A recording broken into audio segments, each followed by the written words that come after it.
जी, break से आ गए हैं वापस। आपको कहेंगे एक बार फिर से खुशामदीद और बात करेंगे शहर कायद की, बल्कि मुल्क भर की बात करनी चाहिए। इसमें यही कहेंगे कि गर्मी की शिद्दत में मुसलसल जो है इजाफा हो रहा है और जैसे-जैसे दिन का आगाज़ होता है, हमें सुबह से ही जो है गर्मी की शिद्दत का अंदाज़ा हो जाता है। और आपको पता है कि जब ये गर्मी होती है तो ये ना सिर्फ तकलीफ़देह होती है, बल्कि उससे ज़्यादा संगीन ये हो जाता है कि मुख्तलिफ़ बीमारियाँ जो हैं वो लाहक होना शुरू हो जाती हैं। और सबसे बड़ा मसला क्या होता है कि हमें इसका अंदाज़ा ही नहीं होता कि कितनी गर्मी जो है हम बर्दाश्त कर सकते हैं, यानी हीट स्ट्रोक हो जाता है।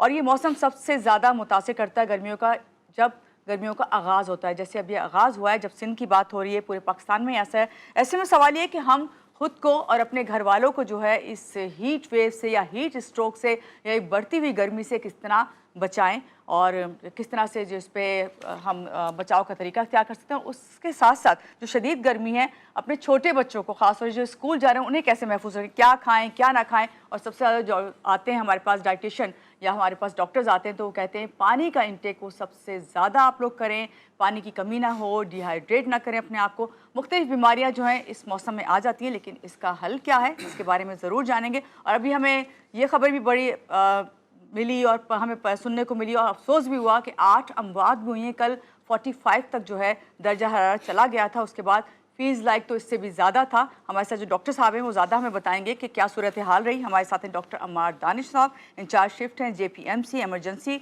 और इनसे मिलते हैं और बात करते हैं कि JPMC में क्या सूरत हाल ये देख रहे हैं। अस्सलाम वालेकुम, कैसे हैं आप? ठीक हैं? सुबह खैर। पहले तो बहुत शुक्रिया कि आपने इस टॉपिक में मुझे ज्वाइन किया। बहुत सारी बातें थी, समझ नहीं आती किसको करूँ किसको ना करूँ, तो इसलिए ओवरलैप भी मेरे से हो रहा था।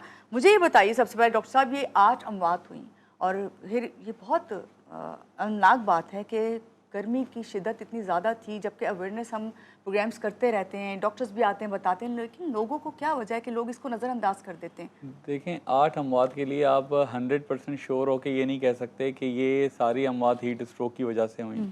ठीक, असल में हम लोग लेबल इस तरह से करते हैं कि ये जब अमवात होती हैं, कोई बाय स्टैंडर हो, जैसे रोड के पास खड़ा हुआ हो, या फिर कोई लेबर ऐसा जो काम कर रहा हो, या फिर आपके जो लोग जिनके पास घर नहीं है, या फिर जो ऐसे मंशियात वगैरह वाले लोग होते हैं जो पुलों के नीचे या इधर उधर बैठे हुए होते हैं, अगर उस तरह के लोग आते हैं तो हम हाँ उनको लेबल करते हैं पर्टिकुलरली कि हाँ ये हो सकता है कि ये हीट वेव या हीट स्ट्रोक की वजह से जो है ये जिसकी अपनी जान गंवाई है। बट ये 100%ली आप श्योर होकर नहीं कह सकते अनटिल अनलेस प्रूवन अदरवाइज। ठीक है, आपने बिल्कुल सही बात की और मुझे भी इस चीज़ का अंदाज़ा है कि रियलिटी ये नहीं हो सकती। लेकिन फिर भी मैं आपसे पूछूंगी, JPMC इमरजेंसी में आप होते हैं, वहाँ क्या सूरत हाल आप देख रहे हैं? क्योंकि हीट स्ट्रोक का कहा जा रहा है, बहुत ज़्यादा हीट वेव्स आई हैं, तो हीट स्ट्रोक तो होता ही है ना।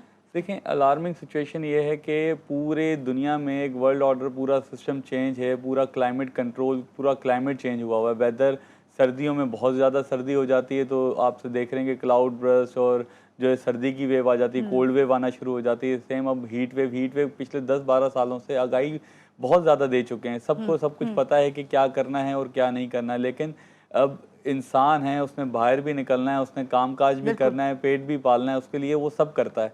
तो सिचुएशन यही रहती है कि हमारे पास इस वक्त जो है हीट स्ट्रोक के तो केसेस अभी तक रिपोर्ट नहीं हुए, बट यस हीट एग्जॉशन के रिपोर्ट हुए हैं। Heat exhaustion heat wave heat stroke का ही फॉर्म है, but it's an normal degree या फर्स्ट डिग्री या सेकंड डिग्री स्ट्रोक ले लें आप इसको, कि जो इनिशियल फेजेस होते हैं जिसमें हीट एग्जॉशन में ज़्यादा पसीना आ जाना और इसके अलावा स्किन जो है वो गर्म होना शुरू हो जाए, आपका टेम्परेचर रेज हो जाए, आपके कोई एंड ऑर्गन डैमेज ना हो, आपका कोई दिमाग पे कोई असर ना आए, तो इस तरह से अगर होता है तो वो ये घर में इजीली मैनेजेबल चीज़ें होती हैं। आप घर में जाएं, आराम से ठंडी जगह पे छाँव में बैठें, अपने आप को पंखे से हवा दें, हवा के सामने बैठें या AC के सामने जाएं, अपने आप को कूल डाउन करें। प्रेशर, अपना टेम्परेचर को मेंटेन करना होता है आपने।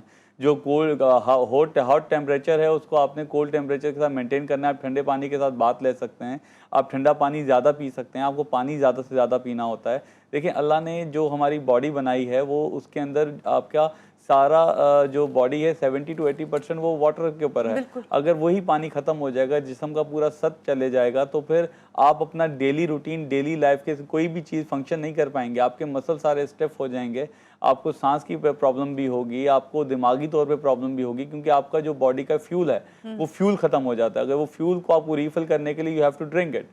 अगर आपका बॉडी से टेम्परेचर की वजह से एवापोरेट हो रहा है, वो सारा हीट की वजह से, गर्म होने की वजह से आपकी बॉडी में डिहाइड्रेशन पैदा हो रही है, तो आप पीना शुरू करें, आप ज़्यादा से ज़्यादा पानी पिएं। बिल्कुल, आपने पानी का ज़िक्र किया और मैं यही कहती हूँ कि लोग इस बात को समझते ही नहीं है कि आप 70% जब कहते हैं कि पानी जो है आपकी बॉडी इस पे मुनहसर करती है। डॉक्टर साहब ये बताइए कि गर्मी हमारी सेहत पे किस हद तक और असरअंदाज होती है, कितनी ख़तरनाक है? जो अभी 45 टेम्परेचर का हम जिक्र करें, आज भी अभी से ही ये सूरत हाल है। हम बिल्कुल है। इतने सारे एसीज़ के दरमियान में बैठे हैं लेकिन फिर भी पसीना आ रहा है। तो फिर इस पर क्या कहेंगे आप कि किस तरह हम अपना कितना ख़तरनाक हो सकता है हमारी सेहत के लिए? देखें, ये जानलेवा है। जानलेवा अगर है। जानलेवा है, बिल्कुल। ये तो हमारे पास अल्लाह का शुक्र है कि हम लोग फिर भी ब्लेस्ड हैं बहुत ज़्यादा। अगर एसी में बैठे हैं, तो बाहर जो लोग हैं वो 70 to 80% पॉपुलेशन वो है जिन्होंने घरों के एसी उतरा दी हैं आजकल के माशी हालात को देखते हुए। तो अलार्मिंग सिचुएशन तो है कि आप बाहर निकलें, आपको पता होना चाहिए कि अगर आपके पास एसी नहीं है तो आप ठंडा टॉवल सर पे रखें, हैट पहने, चश्मा पहने और खुले ढीले कपड़े पहने। समर कलर्स होते हैं कुछ जो खिले हुए कलर्स, या आपके जो येलो हो गया, वाइट हो गया, इस तरह के कलर्स जो हीट को एब्जॉर्ब नहीं करते, रोशनी को एब्जॉर्ब नहीं करते। जैसे ब्लैक हो गया, वो हीट एब्जॉर्ब करेगा। तो इस तरह के कलर्स ना पहने आप, डार्क कलर्स ना पहने आप, लाइट कलर्स पहने। तो उससे आपकी जो एवापोरेशन है वो भी बॉडी की अच्छी रहेगी, आपको हीट, आपको पसीना भी आएगा, आपको अच्छा महसूस होगा, आप खुला डुला फील करेंगे। तो इस तरह के कपड़े वगैरह पहने तो ये ज़्यादा बेहतर रहता है कि हीट के टाइम पे। और हीट स्ट्रोक से आपके दिमाग पे फौरी तौर पे असर होता है। जब ये पूछ लेंगे हीट स्ट्रोक का थोड़ा हमें बता दें कि इसके क्या इब्तिदाई अलामात होती है, किस तरह पता चले कि आपको हीट स्ट्रोक हो रहा है? रेगुलेशन हीट स्ट्रोक अगर आपने सिंपल जानना है तो उसकी एक ही है कि आपका बिहेवियर चेंजेस आना शुरू हो जाए। अगर आपको दिमागी तौर पे बंदा अनकॉन्शियस होना शुरू हो जाए, बेहोशी की तारी होना शुरू हो जाए, या फिर वो अपने होशो आवाज़ खो बैठे, तो उसको समझ लें। और उसकी हीट, आपका जो उसका बॉडी टेम्परेचर है वो 102 से ज़्यादा हो, 2, 3, 4 वो कहीं पे भी जाके रेस कर सकता है, क्योंकि थर्मो रेगुलेशन बॉडी की पूरी डिस्टर्ब हो जाती है। तो इस तरह की कोई भी चीज़ आती है, कोई भी एंड ऑर्गन डैमेज उसके साथ आ रहा है, तो वो हीट स्ट्रोक है। और उसमें फौरी तौर पे आपने घर पे रहने के बजाय you have to take him to the hospital.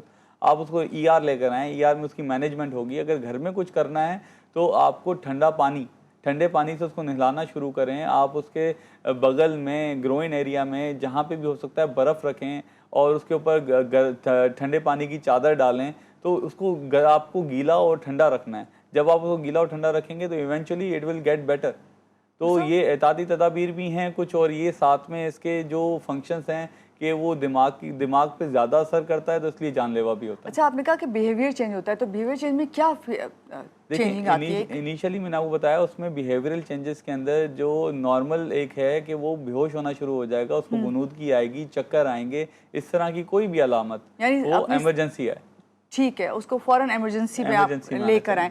ठीक है डॉक्टर साहब, हीट स्ट्रोक के अलावा कौन से और इन्फेक्शंस हैं जो खास तौर से जब इस तरह की खतरनाक गर्मी पड़ती है तो देखें, जब हीट स्ट्रोक हम कहते हैं तो हीट वेव, वो हीट स्ट्रोक के अंदर पेशेंट जो हैं या फिर हमारे नॉर्मल जो ह्यूमन हैं जो हमारा सारा काम हो रहा है, तो इसमें ये कि आपका जो ज़्यादा पानी पीना, फिर वो जो स्टरलाइज पानी है, जो ना साफ़ हुआ पानी है, नॉन मिनरल वाटर है, आप वो ज़्यादा इस्तेमाल करना शुरू करते हैं। कहीं से भी कोई भी चीज़ मिलता है, आप हाइजीन का ख्याल नहीं रखते, आपकी हाइजीन डिस्टर्ब होती है, आपकी हैंड वॉशिंग चली जाती है, तो उससे गैस्ट्रो के प्रॉब्लम स्टार्ट हो जाते हैं। आप वैसे हीट स्ट्रोक के साथ नहीं आ रहे तो डिहाइड्रेशन लेके आप डायरिया के साथ प्रेजेंट कर रहे होते हैं, और डायरिया भी इतना सिवियर हो रहा होता है कि आपको हॉस्पिटलाइज होने की ज़रूरत हो जाती है।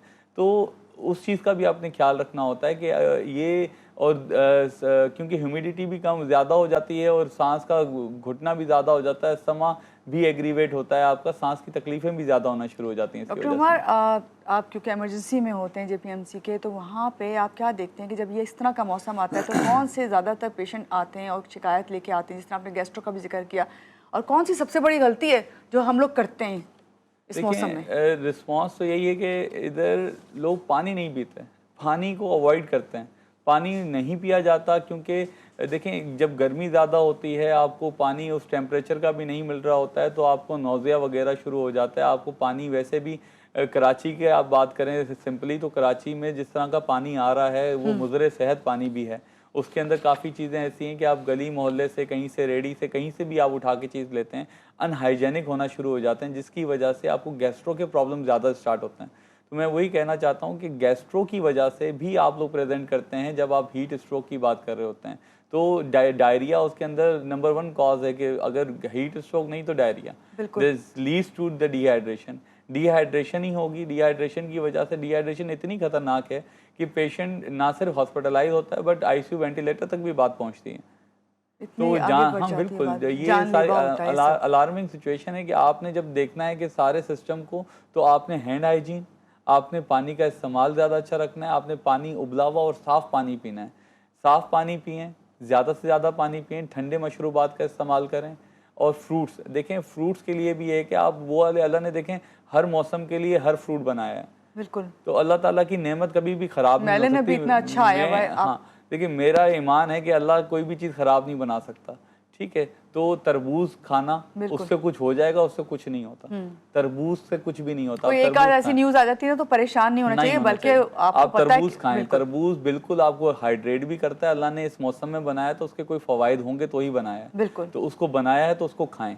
उसकी वजह से नहीं हो रहा, उसकी हाइजीन से हो रहा है। अगर आप रेडी से उठाया हुआ खा रहे हैं, कटा हुआ, तो उसके ऊपर मक्खियां भिनभिना रही हैं, तो उससे हो सकता है आपको कुछ। बिल्कुल। ठीक, आपकी छुरी साफ नहीं थी, कटने की वजह से कुछ हो सकता है, या फिर उसके साथ बाद में किसी ने, इंसान ने कोई नया एक्सपेरिमेंट किया, उसके अंदर आर्टिफिशियल कलर डाले या कुछ इस तरह से इंजेक्शन वगैरह की बात है, तो उन हाँ चीज़ों की बिल्कुल, वजह से हो तो सकता उन है, चीज़ों की बिल्कुल वजह से हो बिल्कुल। सकता है। लेकिन लेकिन एग्जैक्टली कुदरती तौर नॉट पे द जो वाटरमेलन बिल्कुल। Is the issue, but the human nature is the issue, कि वो क्या कर रहे हैं उसके साथ। सही। जब आप ह्यूमन नेचर की बात करें तो डॉक्टर साहब, हम देखते हैं कि माँ बाप बच्चों का बहुत ख्याल रखते हैं, खासतौर से छोटे बच्चों का बहुत ख्याल रख रहे होते हैं, मगर डायरिया की शिकायत उन्हीं को सबसे ज़्यादा होती है, उन्हीं को ये प्रॉब्लम होती है। तो क्या बुजुर्ग और जो बच्चे हैं उनके लिए क्या एहतियात करनी देखें, चाहिए? बच्चे और बूढ़े ये इम्यूनो कम्प्रोमाइज़ होते हैं, वैसे भी इनके अंदर ताकत वैसे ही कम हो जाती है। तो जब बच्चा है, बच्चे के लिए ये कि 1 साल से लेकर, ये छोटे बच्चे से लेकर 3-4 साल तक का बच्चा आप देखेंगे, वो नॉर्मली इतना समझदार नहीं होता। वो ज़मीन से कोई भी चीज़ उठा के खाता है, तो उसमें कोई भी आपको बैक्टीरिया मिल सकता है, कोई भी वायरस मिल सकता है, वो उठाता है, वो खाता है। फीडर्स का धुलना अच्छा नहीं है, वो फीडर किस तरह से धुलता है, फिर उसकी स्टरलाइजेशन प्रॉपर है या नहीं है, उससे सीने की तो ये बीमारी, पेट की रीजंस हैं बीमारी, जिसकी ये वजह से बीमारियां हैं। जी। इसकी वजह से जो है ये सब चीज़ें, आपका जो डायरिया वगैरह है, ये सब इन वजह से होता है।